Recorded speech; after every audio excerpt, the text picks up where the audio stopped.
नमस्कार। इंडिया और नेपाल के बीच बॉर्डर टेंशन्स कालापानी एरिया को लेकर ऐसे ही बहुत ज़्यादा बढ़े हुए थे, लेकिन अभी एक बहुत ही डिस्टर्बिंग न्यूज़ आ रही है जहां नेपाल बॉर्डर पुलिस ने ओपन फायरिंग की है, जिसमें एक किसान की मौत हो गई है और 4 लोग घायल हैं। ये डिस्प्यूट हुआ है बिहार रीजन में और सोनबसेरा पुलिस स्टेशन, ये बिहार के डिस्ट्रिक्ट के अंडर है, वहाँ हुआ है। ज़्यादा जानकारी के लिए आइए शुरू करते हैं।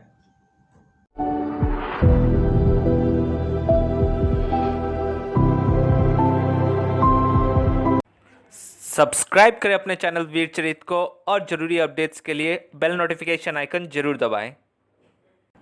यहाँ आप हिंदुस्तान टाइम्स का आर्टिकल देख सकते हैं जहाँ लिखा गया है कि 1 इंडियन किल्ड एंड 4 इंजर्ड। अभी कहीं कहीं किसी न्यूज़ में आपको 2 इंजर्ड मिलेंगे, लेकिन ये बाद में अल्टीमेटली कंफर्म होगा। और एसएसबी सशस्त्र सीमा बल यहाँ पे अभी पहुँची हुई है। अब दोस्तों, इंडिया और नेपाल बॉर्डर शेयर करता है 1850 किलोमीटर, यानी 1150 माइल्स का। और ये इंसिडेंट हुआ है बिहार के सीतामढ़ी डिस्ट्रिक्ट एरिया में। यहाँ आप नेपाल का बॉर्डर देख सकते हैं। इंडिया के साथ जो ये बॉर्डर शेयर करता है नेपाल, उसमें बेसिकली सबसे ज़्यादा रीज़न यूपी और बिहार से ही शेयर करता है। और इस एरिया में हुआ है, ये आप सोनबरसा डिस्ट्रिक्ट एरिया देख सकते हैं। यहीं पे किसान जब काम कर रहे थे तभी ये सुबह फायरिंग हुई है। अब दोस्तों, इंडिया और नेपाल का जो बॉर्डर है, जो बॉर्डर रीजन्स में विलेजेस हैं, उनका आपस में आना जाना क्रॉस करना लगा रहता है और कॉर्डियल रिलेशंस बहुत रहे हैं। हम ट्रेडिशनली, कल्चरली, हर एक तरीके से हम उनके साथ जुड़े हुए हैं। अब दोस्तों, जितेंद्र कुमार जो additional director general of police है, उन्होंने कंफर्म किया है डेथ और इंजरीज का। विकेश कुमार राय 25 साल के थे ये, इनकी मृत्यु ऑन द स्पॉट हो गई है। और उमेश राम और उदय ठाकुर बुलेट इंजरीज मिला है। और दूसरे पर्सन लागन राय, ये डिटेन किए गए हैं नेपाल पुलिस के द्वारा। अब दोस्तों, जो इंजर्ड पर्सन्स थे उन्हें सीतामढ़ी सदर हॉस्पिटल में भेज दिया गया है। और विनेश कुमार के जो फादर हैं, उन्होंने कहा कि उनकी जो एग्रीकल्चरल लैंड है वो फॉल करती है नारायणपुर विलेज में, जो नेपाल में पड़ता है। लेकिन वो आज जब सुबह कंडक्ट कर रहे थे अपनी एग्रीकल्चरल एक्टिविटीज़, तब ये इंसिडेंट हुआ। अब दोस्तों, और एक न्यूज़ चैनल का आप आर्टिकल अगर देखें, टाइम्स नाउ का, वहाँ पे ये कहा गया है कि सुबह एक इंडियन साइड से, मतलब बिहार से जा रहे थे नेपाल अपने इन लॉज के घर में, तब जाके वहाँ पे उनके बॉर्डर पुलिस के साथ डिस्प्यूट हो गया था। तब गाँव वाले कुछ गए थे, उसके बाद थोड़े डिस्प्यूट के बाद थोड़ी देर बाद बॉर्डर पुलिस ने फायर कर दिया था। लेकिन अब हिंदुस्तान टाइम्स का आर्टिकल हम अगर फॉलो करते हैं तो वहाँ कहा गया है कि नेपाल पुलिस ने ओपन फायर शुरू कर दिया था मई 17 को भी, जब करीबन 1 दर्जन इंडियंस ट्राई कर रहे थे बॉर्डर क्रॉस करने का। अब दोस्तों, 22 मार्च से, जब ये कोरोना वायरस पेंडेमिक शुरू हुआ है, तब से बॉर्डर सील्ड है। लेकिन जैसे कि जो आसपास रहते हैं ना, वो इतने पढ़े लिखे लोग नहीं होते। प्लस ये नेपाल और इंडिया दोनों साइड को पता है कि उनके रिलेशंस बहुत कॉर्डियल है। आप सोच सकते हैं, यहाँ से आप 1 किलोमीटर दूर ससुराल है किसी का, महका है, तो उनको बॉर्डर से फ़र्क नहीं पड़ता, क्योंकि वैसे ही रिलेशंस रहे हैं पहले से ही। लेकिन दोस्तों, अभी रिलेशंस इंडिया और नेपाल के बीच वैसा नहीं है। क्यों? क्योंकि चाइना आ चुका है इस पिक्चर में। अब दोस्तों, नेपाल है एक ब्रिजिंग गैप दोनों के बीच में। जी हाँ दोस्तों, ये जो गैप है ना एरिया का, तिब्बत ऑटोनोमस रीजन और इंडिया के बीच, उसमें नेपाल एक मेजर भूमिका निभाता है। और इंडिया और नेपाल के रिलेशंस बहुत ही अच्छे रहे हैं। बस एक छोटा सा डिस्प्यूट अगर छोड़ दें हम कालापानी रीजन को, लेकिन ये हमारे लिए छोटा डिस्प्यूट हो सकता है, लेकिन नेपाल में ये मेजर पॉलिटिकल एजेंडा बन चुका है अभी।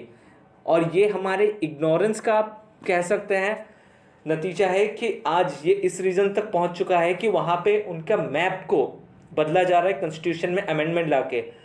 अभी नेपाल प्राइम मिनिस्टर ने बोला है कि प्राइम मिनिस्टरियल लेवल से लेकर मिनिस्टरियल लेवल पे भी टॉक्स हो सकते हैं। और आई बिलीव कि इंडियन साइड भी उतने ही कॉर्डियली आगे बढ़ेंगे। दोस्तों, बीच में मैं आपको बता दूं कि आप शेयर अगर करेंगे इस न्यूज़ को तो बहुत ही सेंसिबल वे में कीजिएगा। ऐसा नहीं कि आप टर्म करने लग जाए कि नेपाल टारगेट ना करें, क्योंकि जो रिलेशन है इंडिया और नेपाल के बीच वो कॉर्डियल है और उससे ख़राब नहीं होना चाहिए। और इसके पीछे पीछे जिनका हाथ है ना, वो जल्दी एक्सपोज हो जाएंगे। अब दोस्तों, नेपाल में इंडिया के खिलाफ सेंटिमेंट्स अभी धीरे धीरे बन रहे हैं, और ये क्यों बन रहा है? क्योंकि ये जो कालापानी एरिया बॉर्डर डिस्प्यूट था उसकी वजह से। तो यहाँ आपको बहुत प्रोटेस्ट में उनके ऐसे दिख जाएंगे, बैक ऑफ इंडिया। आगे हम अगर बढ़े तो आप ये अगर सोचते हैं ना कि सिर्फ बैक ऑफ इंडिया होता है, नहीं, बैक ऑफ चाइना भी आपको दिख जाएगा। क्यों? क्योंकि वो मानते हैं कि उनकी जो सॉवरेनिटी है इंडिया और चाइना ने मिल के उससे हार्म किया है। और ये जो कालापानी रीजन था उसमें बेसिकली मैं आपको छोटा सा बता दूं कि जब 1962 में वार हुआ था ना इंडिया और चाइना के बीच, तब चाइना ने इस रीजन से भी अटैक किया था। उसी के बाद ITBP, Indo Tibetan border police force, वहाँ पे स्टेशनड है, और नेपाल ने इसे क्लेम किया है क्योंकि ये ट्रीटी ऑफ सगौली जो ब्रिटिश इंडिया के टाइम में हुआ था उसके हिसाब से नेपाल इसे क्लेम करता है और इंडिया बोलता है कि ये हमारा है। बट ये ईजिली सेटल हो सकता है। क्यों? बांग्लादेश के साथ हमने हमारे इतना ज़्यादा बॉर्डर डिस्प्यूट था लेकिन हमने कॉर्डियली सेटल किया, तो नेपाल के साथ क्यों नहीं? वहाँ से तो हमारा ट्रेडिशन और कल्चर हर एक चीज़ में हम सिमिलर हैं।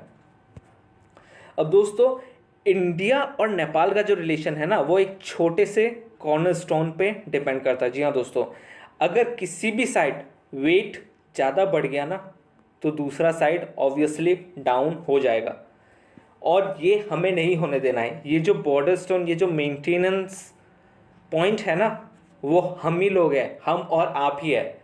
हम और आप अगर पॉजिटिवली इसे लेते हैं और रिलेशन को और स्मूथ करने की कोशिश करते हैं। क्यों? क्योंकि हमारा सॉफ्ट पावर बहुत ज़्यादा है।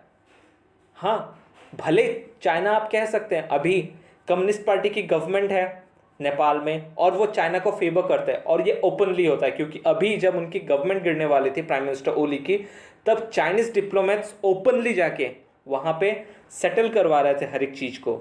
जो ये मैंने तो अपने लाइफ में फर्स्ट टाइम देखा है कि दूसरे कंट्री के डिप्लोमेट्स जाके पॉलिटिकल सिनेरियो में इतने ओपनली और डीपली इनिशिएट कर रहे थे, और वो कहते हैं कि इंडिया ने सॉवरेनिटी को हार्म किया है। तो वो गलत है, लेकिन आपको बहुत ही अच्छे से इसे मेंटेन करना है। हाँ, गवर्नमेंट अपना काम करेगी, लेकिन हम चाहें तो इसे अच्छे से निभा सकते हैं और जो अपना सॉफ्ट पावर है उसे यूज़ कर सकते हैं। अब दोस्तों, इंडिया और चाइना का रिलेशंस मैंने जैसे ही कहा अच्छा था बहुत पहले से। ये पशुपतिनाथ मंदिर का पिक्चर आप देख सकते हैं जब प्रधानमंत्री मोदी गए थे, और ये प्राइम मिनिस्टर ओली। दोस्तों, ये रिलेशन हमें आगे भी कंटिन्यू करना चाहिए, और आई होप कि इंडियन गवर्नमेंट इस मैटर को भी, जो ये डिस्प्यूट हुआ है, इसे सेटल करेगी और जो कल्प्रिट है उसे सजा भी मिले। धन्यवाद दोस्तों, खुश रहिए, खुशियाँ बांटते रहिए। जय हिंद।